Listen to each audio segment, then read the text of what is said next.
Hello everyone, কেমন আছেন সবাই? আশা করি অনেক অনেক ভালো আছেন। বন্ধুরা, আজকে আমরা জানবো কিভাবে বিম ছাড়াই আমরা একটা সিঁড়ি নির্মাণ করব। ঠিক আছে, তো এখানে আমি সম্পূর্ণ ড্রয়িং এর মাঝে দেখাবো। এই ভিডিওটা হচ্ছে আপনাদের রড বাঁধার প্রসেসিং, আর এটার পার্ট হচ্ছে 1 এটা, আর এটার বেশ কিছুটা পার্ট আসবে, আর পরবর্তী যে পার্টগুলো আসবে প্রত্যেকটা পার্টে গুরুত্বপূর্ণ কিছু বিষয় রাখবো। আর হ্যাঁ, চ্যানেলটি সাবস্ক্রাইব করতে ভুলবেন না, কারণ এই চ্যানেলটিতে আপনারা বিল্ডিং সম্বন্ধে অনেক কিছু তথ্য পাবেন। আর যিনারা অলরেডি সাবস্ক্রাইব করে রাখছেন তাদেরকে আমার আন্তরিক ভালোবাসা। তো চলুন তাহলে ভিডিওটা স্টার্ট করছি।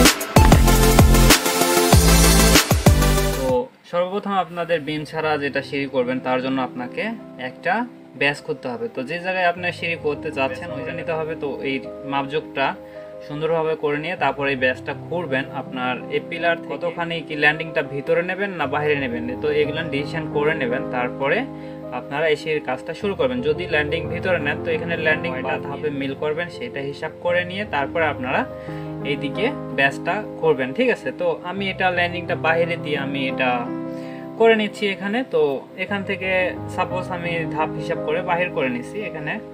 তো আপনাদের যে কাজটা করতে হবে, বিম ছাড়া যদি সিঁড়ি করতে চান তাহলে আপনাদের যে ফ্লোরটা হবে, আপনার ফ্লোরে ওখানে ব্যাস করতে হবে একটা। তো ওই ব্যাসটা আপনি চাইলে যেভাবে আপনারা সাধারণত যে ব্যাসগুলো খুঁড়ে থাকেন সেম ওইভাবে খুঁড়ে নিতে পারবেন। প্লাস আপনারা সিঁড়ি কতখানি চওড়া দেবেন এটা একটু হিসাব করে খুঁড়ে নেবেন। তো সেম প্রসেস আপনারা যেভাবে আপনারা যে ব্যাসের যে প্রসেসিংটা করেন এটাও সেম ওইভাবেই প্রসেসিং করে নিতে হবে। আর এটার আরেকটা বিষয় হচ্ছে আপনাদের এখানে টপ রড বা এক্সট্রা একটা টপ আছে, ওইটা আপনি ইউজ করতে পারবেন। তো আমি এখানে টপ রডটা এখানে দিচ্ছি, আর এক্সট্রা আরেকটা টপ আছে এটাও আমি দিচ্ছি এখানে ব্যাসে। তো আপনাদের ব্যাসের জন্য এক্সট্রা করে রড কাটার দরকার নেই। আর এখানে বাইন্ডারগুলো কেটে নেবেন, আপনাদের ব্যাস কতখানি মাপে আছে সেই বাইন্ডারগুলো কেটে নেবেন। কেটে নেওয়ার পরে আপনারা যে কাজটা করবেন, এই যে দেখেন এখানে এই টপটা দেখেন এখান থেকে থ্রু চলে আসছে, এই ভার্টিক্যাল হয়ে গেছে। টপটা এখানে আসে ব্যান্ড হয়ে এখানে ভার্টিক্যাল হয়ে চলে আসছে এই জায়গায়, তাই না? তো এখান থেকে আবারও ব্যান্ড হয়ে আমি এই দিকে দিছি। হ্যাঁ, এই দিক থেকে একটা এখানে মাডাম দেয়া আছে।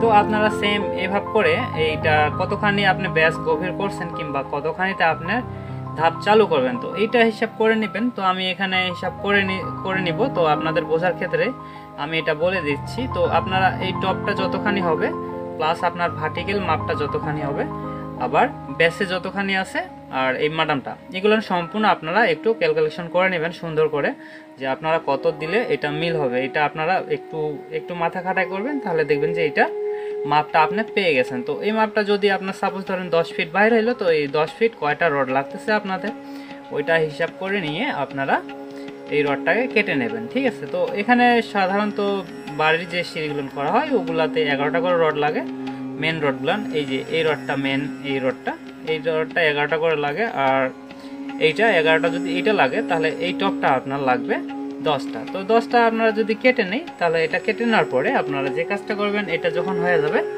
তারপরে আপনারা এই যে এক্সট্রা আরেকটা যেটা রড দেখতে পাচ্ছেন এই যে এই পাশে, এটা টপের নিচ থেকে আছে, এই যে দেখেন। তো এটা কিন্তু আপনাদের এই পাশটাতে নিতে হবে। ঠিক আছে, তো এই পাশটাতে নিয়ে আপনারা সেম ওই আগেরটার মতোই এটাও মাপ করে নেবেন। মাপ করে নিয়ে আবারও এটা এই পাশে ব্যান্ড দেবেন। ঠিক আছে, তো এই পাশে ব্যান্ড দেওয়ার পরে আপনারা যে কাজটা করবেন, এটাকে সুন্দর করে আপনাদের ব্যাস বেঁধে নিতে হবে। তো সেম আপনারা যেভাবে ব্যাস বাঁধেন সেম ওইভাবে করে বেঁধে নেবেন। আর এই মাডামগুলান দিয়ে নিতে হবে আপনাদের, এই যে ব্যান্ডগুলান যেগুলান আছে এগুলান ব্যান্ড করে নিয়ে তারপরে এই যে উপরে যে টপ রডটা আছে তারপরে এগুলান সোজা করে রেখে দিলে হবে। তারপর আপনারা যে কাজটা করবেন, এখানে এই যে বাইন্ডারগুলান এভারেস্ট 5 ইঞ্চি করে আপনারা বেঁধে দিতে পারবেন। ঠিক আছে, এই যে মাঝখানে একটা বাইন্ডার দেবেন, আর এই পাশে যে কয়টা খাবে এই পাশে যে কয়টা খাবে এগুলো বেঁধে নেওয়ার পরে আপনারা নিচে এই পাশটা ব্লক করে দেবেন, এই পাশটা ব্লক করে দেবেন, প্লাস আপনার ক্লিয়ার কাভারিং রেখে চতুর্দিকে ব্লক করে দিয়ে এটা ঢালাই করে দেবেন। ঢালাইটা হয়ে গেলে আপনারা পরবর্তী যেটা করবেন, ঢালাই শুকিয়ে যাওয়ার পরে আপনারা সিঁড়ির শাটারিংটা আগে করতে হবে। ঠিক আছে, তো এটা করার জন্য আপনাকে যে কাজটা করতে হবে, আপনাদের সিঁড়ির মাপটা বাহির করে নিতে হবে। তারপর আপনাদের ব্যাসটা যখন ঢালাই হয়ে যাবে তারপরে এই পাশে শাটারটা করবেন, এই পাশে গলা তোলা মেরে দিয়ে এই পাশে একটা ডালা কিংবা বোর্ড বানায় নিয়ে আপনারা যদি স্টিল শাটার করেন তো এই ফর্মাটাকে এভাবে করে এখানে মাপ কতখানি লাগবে আপনার। এটা যদি গেট বিম আছে ওই পাশে, তো ওই মাপ করে ওয়াটার লেভেল করে এটা পার করে নেবেন, ট্রান্সফার করে নেবেন। তারপর আপনারা যে কাজটা করবেন, এই যে এখান থেকে এটা শাটারিং করে নেবেন। এই পাশেরটা পরে করবেন, রড সম্পূর্ণ বাঁধা হয়ে গেলে তারপরে এই পাশেরটা শাটার করবেন। তো ফার্স্ট টাইম আপনার এই পাশেরটা শাটার করে প্লাস এই ল্যান্ডিংটা যেটা আছে, উপরে যে ল্যান্ডিংটা আছে, তো এই ল্যান্ডিংটাকে আপনারা শাটার করে নেবেন। তারপরে এই যে ফ্লাইটের যে শাটারিংটা আছে এই স্লোপিংয়ের, তো এইটাও আপনারা শাটার করে নেবেন। করে নেওয়ার পরে আপনাদের এইটা যদি L4-এ ভাগ করেন, তো এটা L4-এও ভাগ হয় প্লাস L3-তেও ভাগ হয়। হ্যাঁ, তো আমি L3-তে ভাগ করব, L4টা বাদ। তো L3-তে যদি ভাগ করি তাহলে পুরোটা মেপে 3 ভাগ করব। 3 ভাগ করে তারপরে আপনারা এই টপটা কিন্তু 3 ভাগের 1 ভাগ পড়বে, মাঝখানটা 1 ভাগ থাকবে। ঠিক আছে, 3 ভাগ করলে এই যে এই টপটা আপনার এই ভাগ পর্যন্ত যাবে। এই যে সাপোজ ধরেন এখান থেকে একটা ভাগ আসলো নিচে এইটা, আর এখান থেকে একটা ভাগ থাকলো উপরে, মাঝখানে 1 ভাগ। তো এই L3-তে হয়ে গেল।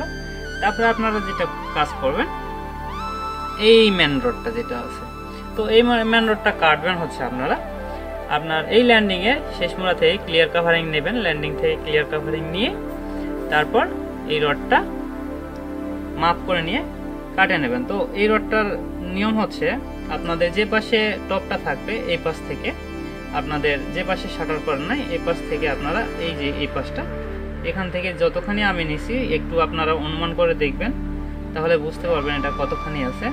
তো এটা এই বরাবর মাপ করে নিয়ে আপনারা এই ল্যান্ডিং এর শেষ মোড়া পর্যন্ত ক্লিয়ার কাভারিং নিয়ে এটার মাপ করে নিয়ে এই রডটাকে কেটে নেবেন। ঠিক আছে, তো এই রডটা কেটে নেওয়ার পর আপনারা যেটা করবেন, যদি 11টা লাগে তো 11টা কেটে নেবেন। কেটে নেওয়ার পরে এই রডটা আপনারা এই পাশ থেকে প্রসেসিং করবেন। ঠিক আছে, তারপরে এই যে এই বাইন্ডারগুলো আছে এগুলান আপনারা চাইলে 5 ইঞ্চি পর পর এভারেস্ট এগুলান বেঁধে দিতে পারবেন। এই যে এটা যেহেতু আমি 5 ইঞ্চি পর পর এভারেস্ট বাঁধছি, 5 ইঞ্চি, এইটাও আপনারা 5 ইঞ্চি এভারেস্ট বেঁধে দিতে পারবেন।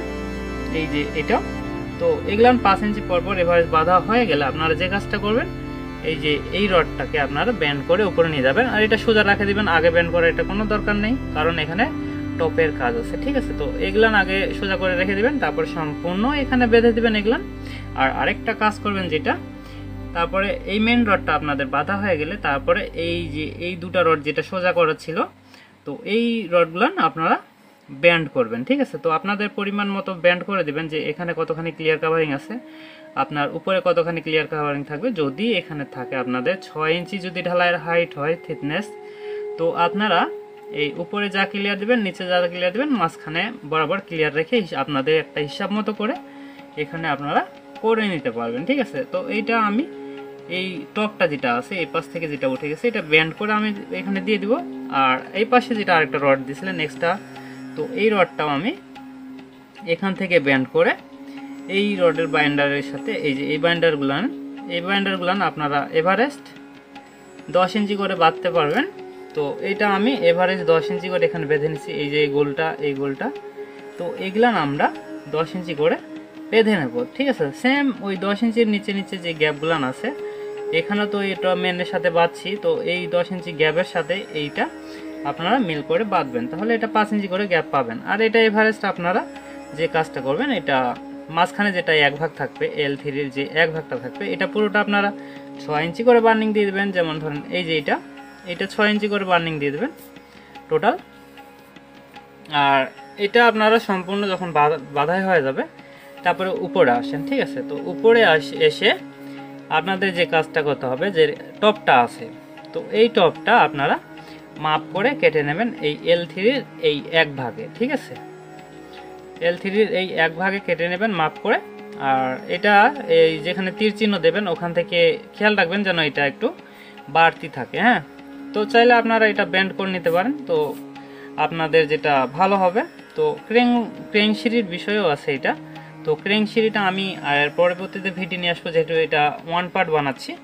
তো এই পার্টটাতে আমি এই সিঁড়ির বিষয়ে কথা বলবো, তারপরে পরবর্তীতে যে পার্টগুলো আসবে ওগুলান আলাদা কোনো সিঁড়ি নিয়ে কথা বলে নেব। ঠিক আছে, তো এখানে টপটা আমরা এই যে এই বিমটা যেটা আছে, তো এই বিমটা যদি আপনাদের বিম দেন এইভাবে করে, তো এই বিমটার আপনাদের যে টপটা দেবেন এটা বিমের ভিতর দিয়ে যাবে। ঠিক আছে, ভিতর দিয়ে গিয়ে আপনাদের যে এই মেন রডটা নিয়ে আসছেন এখানে, এই মেন রডটা এই উপর দিয়ে আপনারা এটা নিয়ে আসবেন, আর এটা উপরে আসে ব্যান্ড হয়ে যাবে এই টপটা, ঠিক আছে। তো এই টপটার নিচে এখানে আসে আপনাদের মেন হবে, আর এখানে উপরে টপ হয়ে যাবে, ঠিক আছে। আর তারপর আপনারা যে কাজটা করবেন, এই যে এই মেন রডটা যেটা আছে আপনাদের ফ্লাইটের যে মেন রডটা, এইটা উপরে গিয়ে এটা টপে চলে আসবে, ঠিক আছে। তো এখানে ল্যান্ডিং এর ক্ষেত্রে আপনাদের যে মেনটা আছে স্লোপিং এর যে মেনটা, এটা আপনাদের টপে আসবে, ঠিক আছে।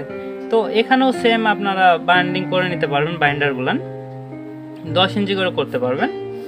আর এখানে আরেকটা দেখেন, এই যে এক্সট্রা আরেকটা রড আছে এখানে, তো এই রডটাও কিন্তু আপনাদের ল্যান্ডিং এর ফুল হবে না, আপনাদের বিমের খেয়াল রাখবেন যে বিম থেকে যেন একটু বাইরে চলে আসে, ঠিক আছে। তো এইটুক আমি এটা দিয়ে নিছি। আর এটা ব্যান্ড এখানে হবে, এটা একটু হিসাব নিকাশ করে দেবেন মাপ কতখানি লাগবে, ঠিক আছে। তো আজকে ভিডিওটা আমি এই পর্যন্তই রাখতেছি, আসতেছি দ্বিতীয় পার্ট নিয়ে এটার খুব জলদি। আর এখন এইটা নিয়ে কয়েকটা আমি আপনাদের পার্ট তৈরি করে দেবো, যেটা বেশ কয়েকটা সিঁড়ি থাকবে, কারণ এক একটা ইঞ্জিনিয়ার প্ল্যান এক এক মতন হয়ে থাকে। তো এইটা হচ্ছে এক প্রসেসিং, আর এই বিষয়ে আরও কিছু প্রসেসিং আছে, যেমন ধরেন আপনাদের আরেকটা যেটা আছে ওইটা আমি দেখাই দিচ্ছি।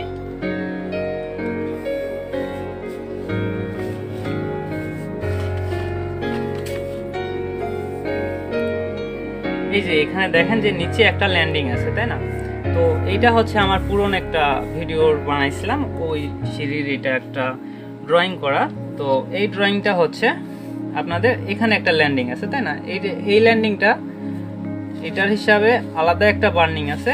আর এখানে যেহেতু আপনাদের ল্যান্ডিং নেই, এই যে এখানে খেয়াল করেন, এখানে কিন্তু ল্যান্ডিং নেই, ডাইরেক্ট এটা আপনাদের ব্যাসের উপর থেকে সিঁড়িটা হয়ে যাচ্ছে। তো এইটার ক্ষেত্রে সেম এভাবে করে বার্নিংটা আপনারা দিতে পারবেন। আর চাইলে আপনারা যদি যাচাই বাছাই করতে চান তো আপনারা করে নিতে পারেন, কোনো সমস্যা নেই, কারণ এটা আমি যাচাইকৃত করেই এই ভিডিওটা আমি তৈরি করছি, ঠিক আছে। তো এই যে এইটা যেটা আছে আপনাদের ল্যান্ডিং যদি থাকে শুরুতে, তো এইটার বার্নিং কিন্তু আলাদা হবে, এইটার মতো আপনাদের এইটার মতো করে কিন্তু ওইটা হবে না, ঠিক আছে। তো এইটার বিষয় নিয়ে আমি দ্বিতীয় পার্টে কথা বলবো। তো এই পার্টে আমি এই আপনাদের এই সিঁড়িটা বিমের উপর, বিম না থাকলে যে কাজটা করবেন, যেভাবে ব্যাসের উপর থেকে সিঁড়ি করবেন, এই বিষয়ে এখানে বুঝাই দিছি।